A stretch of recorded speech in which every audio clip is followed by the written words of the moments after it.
Welcome to sunny San Diego for Gravity this season. This series of videos will bring you principle-driven strategies and techniques for the sports of swimming, biking, and running, kind of a triathlon theme. So we hope that these videos bring you innovative ways to think about how you're training your clients, whether recreationally or competitively, for any of the following sports.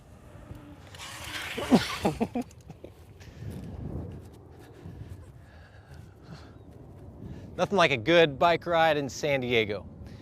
And according to the U.S. Bike Retailer Association, there's over 64 million of us out there. Welcome to this segment where we're going to focus on biking or cycling, whichever you'd like to call it. Let me catch my breath for a moment from that long ride.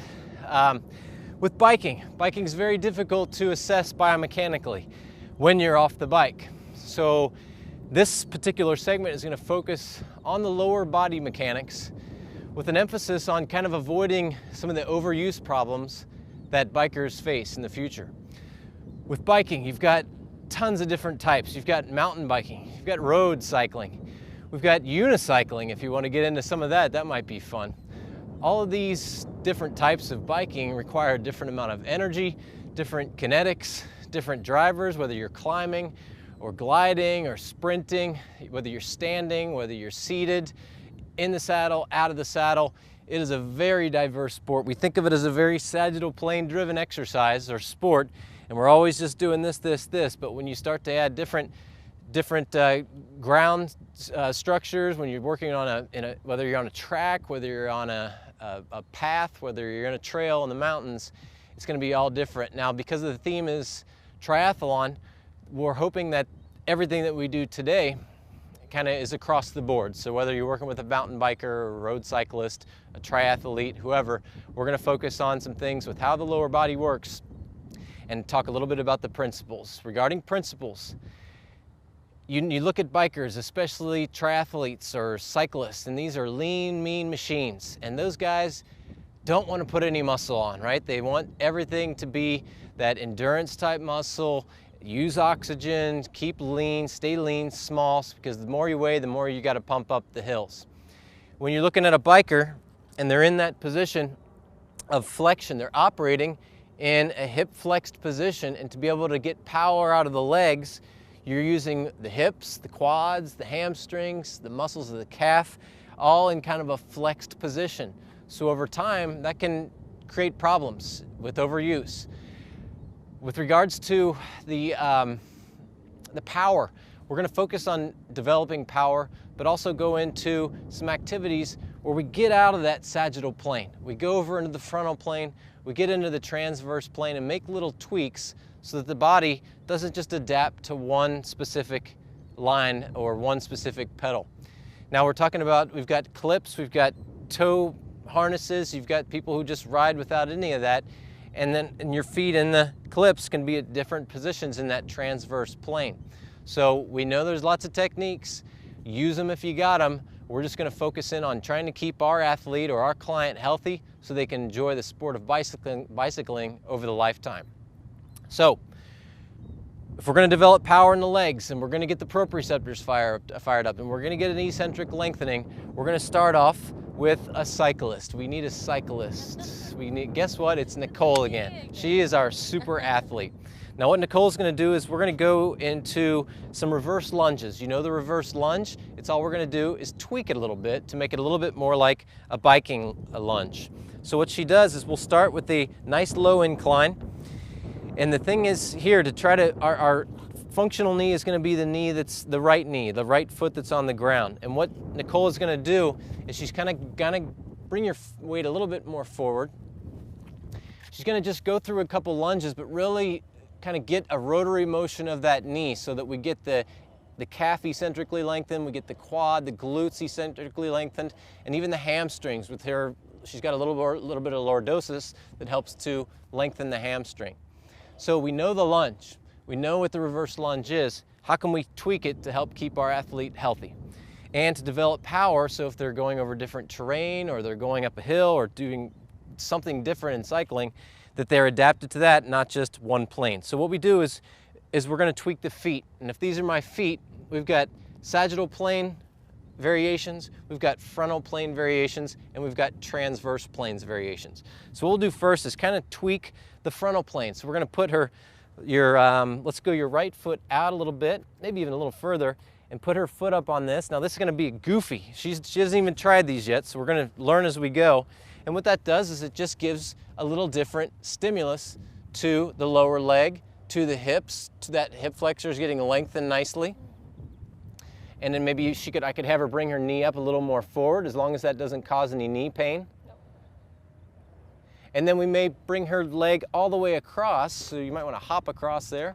And now she's kind of straight on, so again, it's going to give a different stimulus. So if she goes through a few of these, very nice. How's that feel? Good. Okay. It's okay not to be so symmetrical sometimes, you know?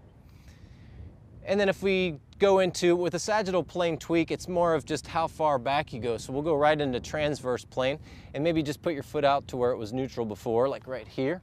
And what we'll do is we'll externally rotate that knee, this guy here. Not a whole lot, just a tweak. And let's see how this goes. As she goes into this, we still want to see good tracking of the knee over the toe. And just a small motion. We really want to almost make it look like you're pedaling a bike here. How's that feel? Okay. Okay, and then just go internal rotation. That was a good transition. Very nicely done. And so we're getting the lateral, the medial, all the quads, the glutes are getting stimulated in a different plane. The foot's going through something different, so all the muscles or the tendons that drive behind the heel up past the calcaneus and attach, your peroneals, the tibialis posterior, all those muscles are being stimulated, not just in one plane, but in all three planes. Real quick, when we go over, if someone's on a bike and they're going through that motion, and if we can imagine that this is 12 o'clock, 3 o'clock, 6 o'clock, 9 o'clock, and back to 12 o'clock, we can get real nitty gritty with the biomechanics of that and say, okay, at the top, your glutes and your quads are going to be responsible for developing the power, and we could even throw in a tweak like, well, plus they're going to be grabbing that other handle and pulling against it to drive into the pedal. As you start to get down towards 2 o'clock, then your hamstrings and your calves start to kick in. And as you go down to 5 o'clock, the quads and the glutes start to relax a little bit. And as you come past 6, then you're looking primarily at the hamstrings and the calves. And as you start to come up, your other foot's kind of driving the pedal, so you have a little bit of momentum, and the hip flexors then start to fire to bring the pedal up. So if you want to take a look at that lunge and figure out where it is you want to focus on, if you're looking at, I want to focus on the downstroke or the down pedal, or I want to focus on getting my client to get that pull to bring the pedal up to assist the other leg in driving the pedal down, you can get real tricky with that. You can use a medicine ball, you can pre-position in a certain position, you can have all types of fun with that, but we'll end up spending a month on that. So we're going to go into our next exercise, which is we're going to focus in on the calf. And for that, I'm going to place the telescoping squat stand on the lower base of the GTS. You notice my terminology is just perfect, right? Yes, we'll crank it up. Calf's big, strong muscle, a lot of torque. Feeling sassy, are you? Sassy. And again, what we're going to do is we're going to go through a conventional heel raise or calf raise, whichever you call it. I never understood calf raise, or I always saw it as a heel raise because the heel comes up. Is that we'll just let's go through a unilateral version to really get you pumped up. We'll use that left leg. And we've got here your traditional heel raise or calf raise. You've got a nice soft knee, eccentrically lengthening the muscle, concentrically exploding.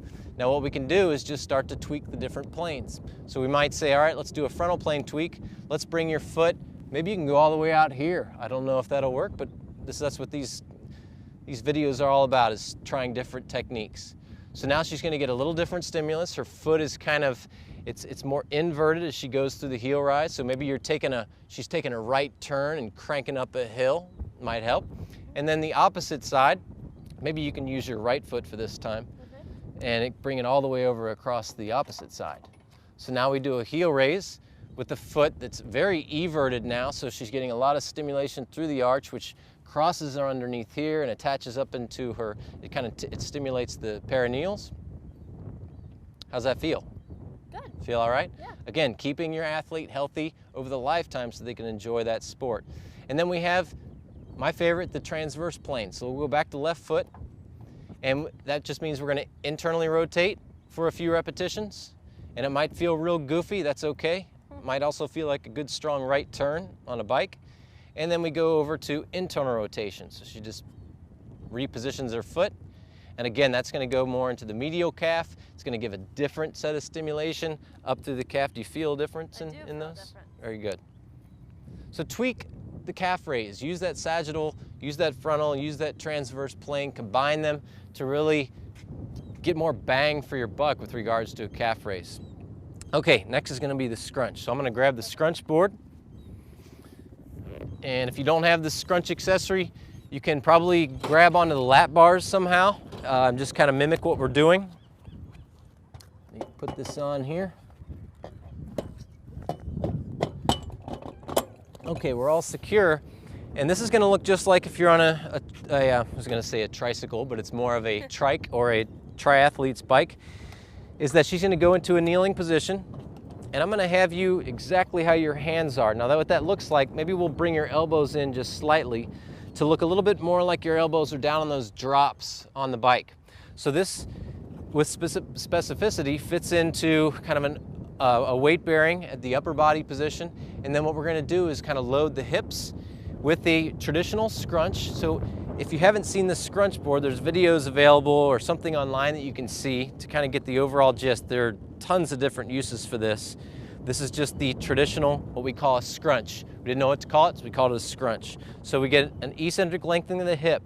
Now, what I would emphasize on this is to go through full hip extension as long as there's no back pain, because what happens is the athletes, when they're biking, they don't come all the way to full extension. So this will help lengthen the hip to keep the hip healthy.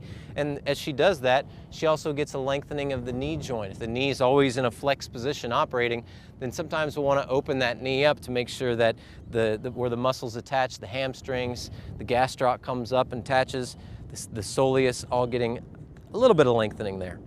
Now, what we can do to tweak this is we can maybe just use a single leg variation. We'll drive, maybe we'll just keep this leg static, just right about to where my hand is, so bring it up and we'll pause there. And she's just going to drive in that sagittal plane, and she gets a lengthening of the hip, and it's a concentric version because she's using her hip.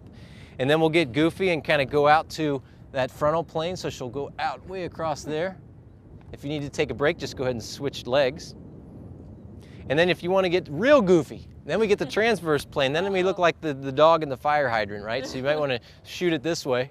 There you go. So you get a little bit of hip rotation, external shoulder or external hip rotation. And we're just driving the hip in all three planes. So the scrunch board can be a valuable accessory to use to help lengthen the hips. You are certainly going to feel the abdominals get turned on, the hip flexors, some of the quads get turned on. You're getting all that stimulation. If you want to tilt the knees one way or another, that's another way to tweak the transverse plane. And if you want to just drive the legs in different planes of motion, you'll have a whole new stimulus for that as well. Okay, next is going to be something pretty exciting. You may have not seen this accessory before. It is called the Cyclo Trainer. Again, this is just something to kind of have fun with today because we have it. It basically just attaches to the bottom of your GTS, and guess what? You've got a lower body ergometer on your hands now. So what we'll do is we'll keep this resistance about the same. And this is interesting because now we can get real specific with the pedaling of the bike. We can work on that metabolic conditioning because endurance is obviously a huge component of cycling. And we can work in a flex position. So the cool thing with this is that she can bring the glide board down and work in a flex position, or she can go all the way up and work to where she gets more hip and knee extension throughout that movement. You've got different resistance on here. You can go for time. And what I like to do when I'm working with this particular accessory, the Cyclo Trainer, is I like to fluctuate from low to high, low to high. So it almost mimics where you go, if you look at how the body is, if you were to imagine she's on a bike, it's almost like she's standing, kind of climbing or sprinting. So it's almost like standing on a bicycle and pedaling. So it's a little bit different, but you're getting that rotary motion, you're getting good healthy hip movement, good healthy knee movement, and you'll see that even her, we can change the driver pushing her heel down to get a little lengthening of the hip. And she's even doing cool things like internally rotating her feet. Externally, you can't go too external or you start hitting the Cyclo Trainer.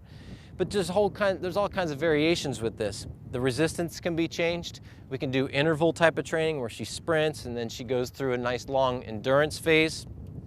And it's a nice way to get more specific with the cyclist. Again, the emphasis with this whole video is to keep your client healthy, to avoid overuse problems that some bikers face down the road, and to keep them moving so they can enjoy the sport of cycling or biking or mountain biking or even unit cycling over the lifetime.